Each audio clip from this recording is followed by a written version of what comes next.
What's up, Roxstars? It's Rox, and I'm coming to you today with a review for Love and Hip Hop ATL Season 4, Episode 2. So let's get to it, shall we?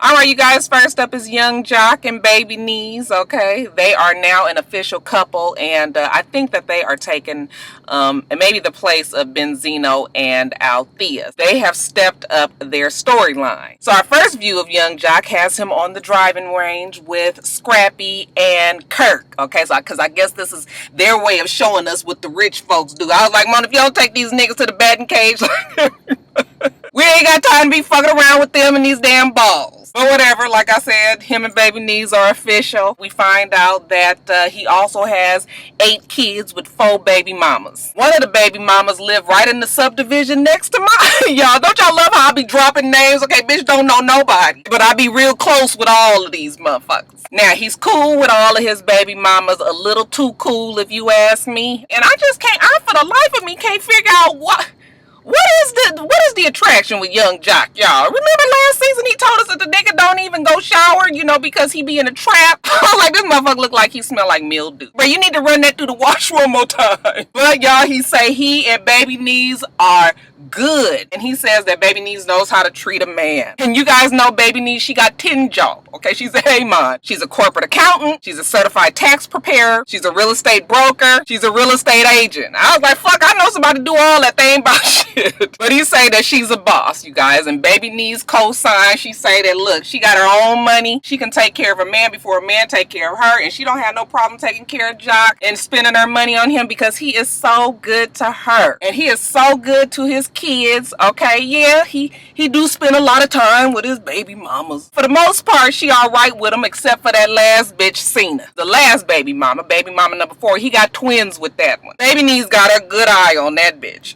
Young Jock, he lets her know that, you know what, we are exclusive. You ain't got to worry about it, okay? And she was just like, okay, as long as you say so. Now, Cena, she believes that Baby Knees is the one that broke up her relationship with Young Jock. Because evidently, Cena was pregnant when Baby Knees and Young Jock got involved. I was just like, now when all this shit happened? Because we just last season it was Carly Red. We ain't heard shit about Cena. Y'all motherfuckers sure be trying it. And it's obvious that he is still very much involved with baby mama number 4. Okay, they laughing, they kikiing it uphill. She tell us that they fucking still. Yeah, y'all just a goddamn mess. You know, Jock gonna tell us that he got with Cena when he was at a real vulnerable moment. Okay, so because she was there for him, you know, he put 2 of his sour ass seeds in her and they got these babies. Cena wants Jock back 100%. She says he wants to be there anyway. So that's their story, you guys. But when Cena was talking and she says that she calls Katie young sugar mama, I just knew that bitch was gonna say Baby Knees, and I thought I was gonna have to call Mona and be like, bitch, give me my money. Yeah, I've heard a few people call Shay Bucky in her hair, and I'm just here to let y'all know that Rocky started that. That came from here. I am the originator. Bucky in her hair, y'all. Yeah, this is Baby Knees right here.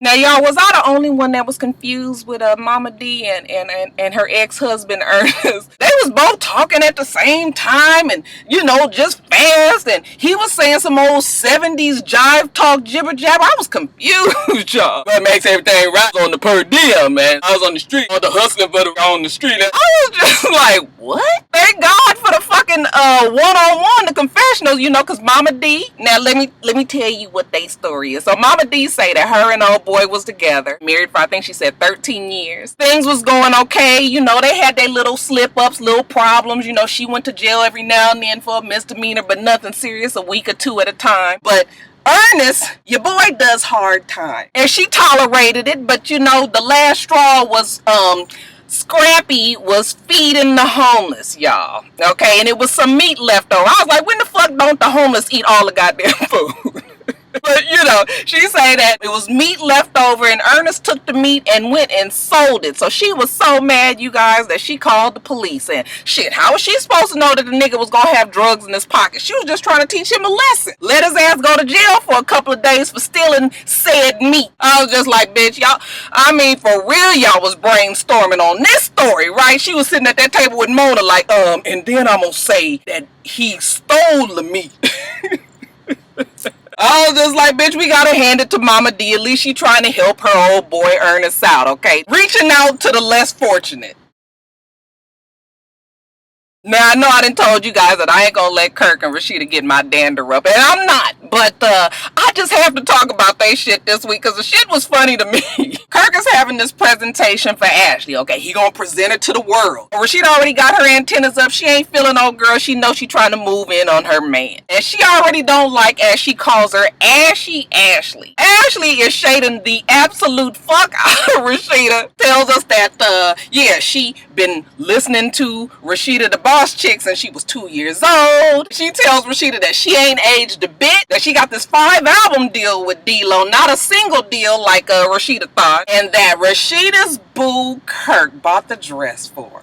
I'd have cussed that bitch out right then and there. You will not make me look stupid up in this bitch, okay? But that's, you know, that's what Rasheeda does best, y'all. And of course, old girl purposely on accident drops the bomb that, you know, she been working with Kirk at the studio in Buckhead, okay? And of course, Rasheeda was just like, oh, it's studio, okay? Now, Rasheeda don't call Kirk on it right then. She don't want to cause no scene. At first, I was like, bitch, I'd have caused the biggest scene up in that bitch. But then I was just like, okay, well, maybe we don't want to give Ashley her shine, okay? So maybe I'd have held on to it, okay? Give Kirk just enough rope to hang his own fucking self. Now, Rasheeda calls crackhead Carly Red to help her sniff out the bullshit, or as she says, that's why I called you Snoop Doggy Dog ass. Before that, on the side note, you guys, Carly Red supposedly was going into business with Erica. You guys know Erica's line, Class 6, I guess. Carly was supposed to be going in it with her, but now Carly is finding that Erica doesn't really want to do it, or maybe Erica's having second thoughts. She don't really know, but she ain't moving fast enough for Carly. You know how crackheads be. These motherfuckers need their shit right now. So Carly has been in touch with some girl in Las Vegas. Okay, this bitch in Vegas, she be popping up businesses like this. So Carly says, you know what? I'm gonna go on and go into business with her. And Rasheeda was just like, well, you probably shouldn't just drop Erica. That's your friend, that's your girl. You know, you need to talk to her first. And Carly was just like, yeah, I know you right. You know, that is my girl. But I don't know what the fuck is her problem. Bitch ain't sniffing. That's what the fuck. She just regular.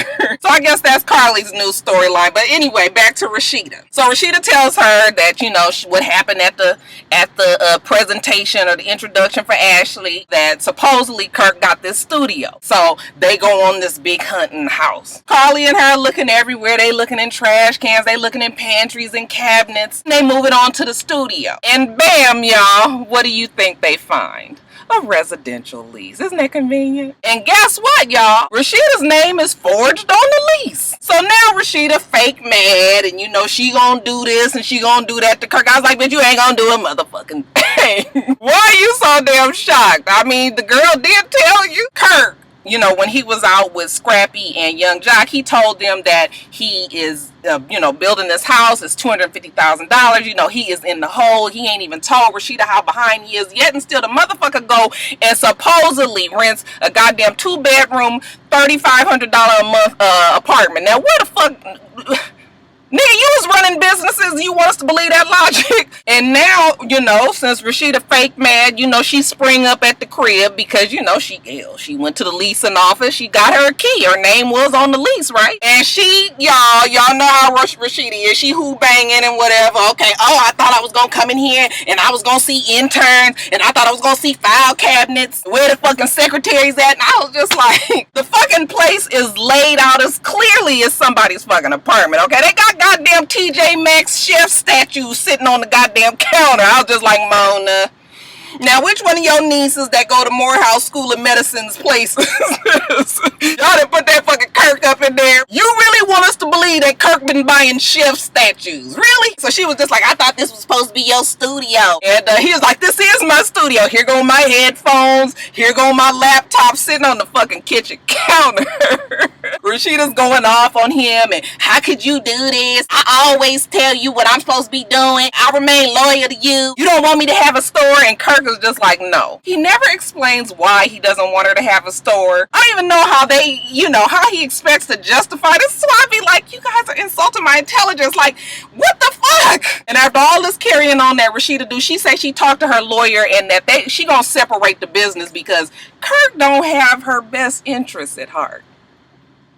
Oh, really, Rasheeda? Didn't Deb Adney tell you this? So I want to know, Kirk, how you feel about this? And you know, Kirk is just like, listen, me and Rasheeda, we are a team. Not only am I her manager, but I'm her husband, and we do everything together. And I was upset that she came and talked to you behind my back. And Deb Adney was like, see, that's the problem right there. Because, you know, she can't even make a decision by herself. And I was like, uh-oh, you in trouble now, Kirk.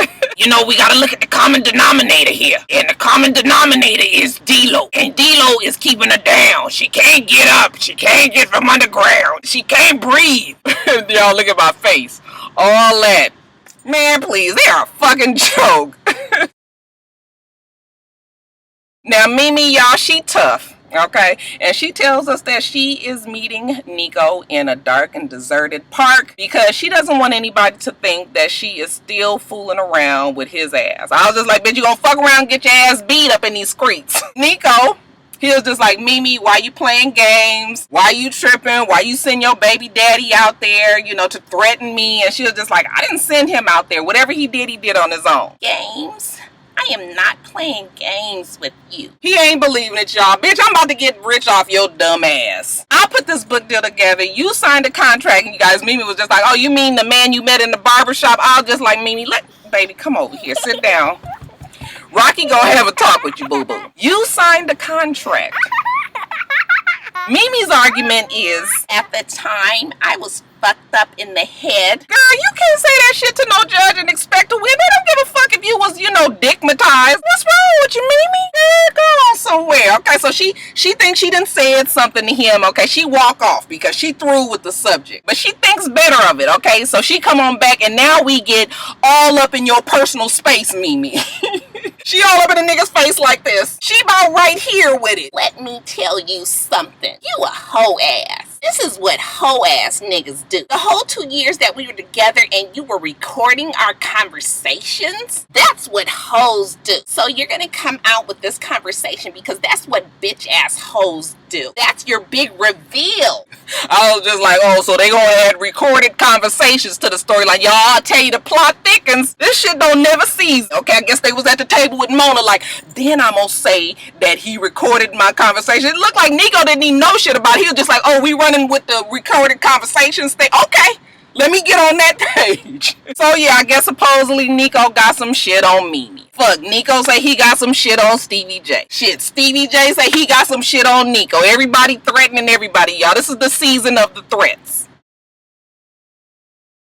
Y'all, Mona and them tried it. Okay, now at the end of the episode last week, we saw Nico and Stevie J arguing in the lot, after which Stevie J rushes Nico, you know, in a tackling-like motion, you know, down low. Okay, he was getting them down low, y'all. Clearly yesterday, that shit was not the same goddamn scene, Mona, you bitch. Instead, you guys, we got a very inspired game of cat and mouse. One pushed the other one's shoulder. A little bit of juking at each other. Okay, and then all of a sudden, when it looked like they might do something, security rush in. I was just like, now you just gonna really act like we ain't seen this shit last week? It was just 7 fucking days ago, Mona. It's a goddamn mess, y'all. Security pulls them apart. They both talking trash to each other like, I should do this. I should do that. Stevie J say that next time he see Nico, you know, he gonna handle his ass. I was like, motherfucker, what about this time? We know both of them are not fighters, so why y'all even trying to pull it? Later on, after Stevie J tells us that he's handled Nico, I was like, child. He gotta go and take a piss test. And he has to do this every Monday. I was like, fuck, they ain't playing, huh? Fresh up off that weekend, nigga. Do some drugs and drinking if you want to. Stevie J got child support issues. He says that one of his baby mamas is still trying to eat off of the money that he made back in the day when he was, you know, Hitman Stevie J with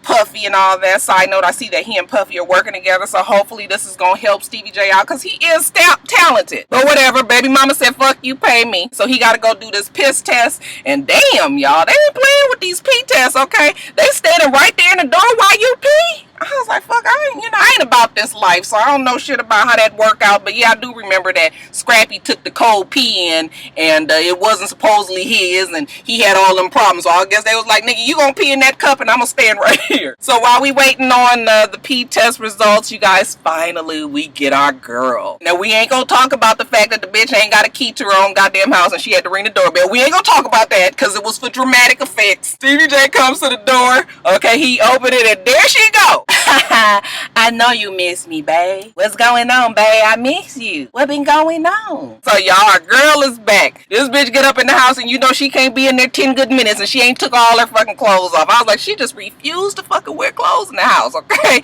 She got to get a little bit more comfortable. I guess they celebrating that she been gone and now she's back. So they sticking with the story, you guys, that she had to get herself together and that's why she was gone. And Jocelyn tells us that when she looks back over, you know, that time in New York, yeah, she's not real proud of, you know, how she acted. All I want is for people not to look at me like Jocelyn Hernandez. We don't like her. She's an animal. She can't conduct herself. I just want people to know that I'm not that type of bitch. So yeah, the repair for Jocelyn's image is on. But I'm gonna let you know, Jocelyn, baby, that they ain't trying to let you do that, okay? Mimi done already called you an animal in almost every scene that she's had. We got this new stripper bitch coming in and I have a feeling that she ain't gonna be good news for you. And of course, Don still has some sort of axe to grind. Yeah, baby, you ain't gonna be able to, they ain't gonna let you live. But Jocelyn say it's Stevie J's fault for bringing all this shit around her. You got your baby mama, these other Erica bitch, and then all the other raggedy stinking ass bitches. All they can do is call me a prostitute, a junkie. Bitch,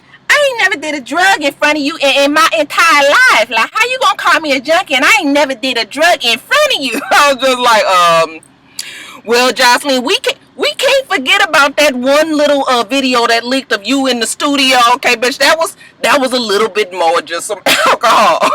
She says that it's his fault, that, you know, he has to take some of the blame. We got problems. You know, you got a drinking and drug problem and I have an anger management problem, okay? And Stevie J was like, shit, I ain't got no problem. While the nigga is sitting there drinking out of a fucking bottle in his own goddamn house. Like, nigga, you couldn't get you a cup or nothing.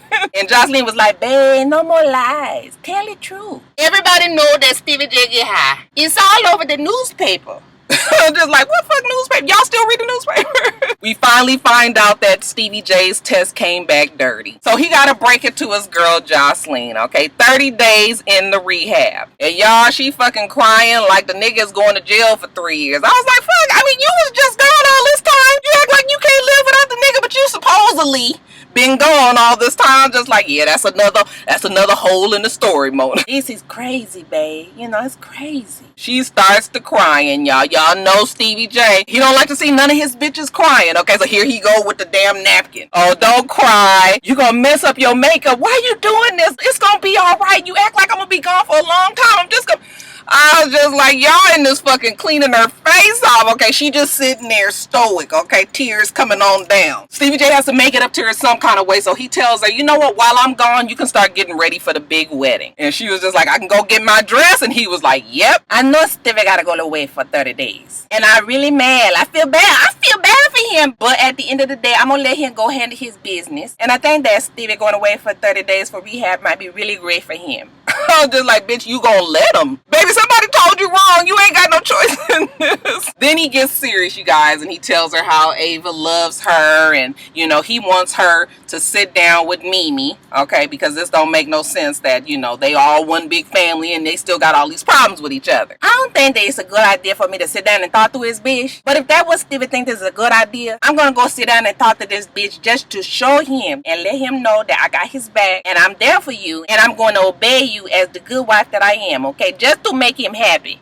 Okay, Jocelyn. Now, the last order of business, he done broke it to his wife. Now he got to go break it to his baby mama and his baby. So once he gets there, you know, Mimi is telling him that, you know, him going and talking to Nico has made the shit even bigger, okay? And now it's just entirely too much. But she tells him that she gonna fight him in court. I sure would like to be a fly up on that goddamn wall. So now to the business at hand. Stevie's piss test was dirty. He got to go to rehab 30 days. We just had a conversation about this. He says, look, it's just a tiny problem. Yeah, I like to turn up every now and then. Yeah, I drink. I dabble a little bit in this and that every now and again. Don't you understand that everything that you do affects your life and it affects everyone else who's in your life as well? The only thing that I'm thinking about right now is how am I going to tell my daughter? I was like, bitch, not the fucking whisper. That bitch pulled that shit out. I said, that Mimi. Y'all know Mimi is the queen of the one tear. I was like, bitch, if you break out that one tear today, I'm gonna say, bitch, you did that. But whatever, he tells her that he gonna do that. But in the meantime, he need for Mimi and Jocelyn to sit down and have a talk. She was just like, You're telling me that you want me to sit down with this animal? Ah, get the fuck out of here. I love that little scene, y'all. He was just like, no, yeah, you know, she's a changed woman. I just want you guys to sit down and talk. So she agrees that, well, she says that she's going to think long and hard about it, which means she's going to do it, y'all. At the end of the show, he goes and he talks to Ava, and y'all know Rocky. Okay, she be whored. She do be whored. But I did have a little soft spot for Ava. You guys, I feel so bad when they be having these babies on this show. The kids get caught up in all the goddamn drama and the fool of fucking niggotry. But I guess Mona was like, bitch, this baby can get this work too.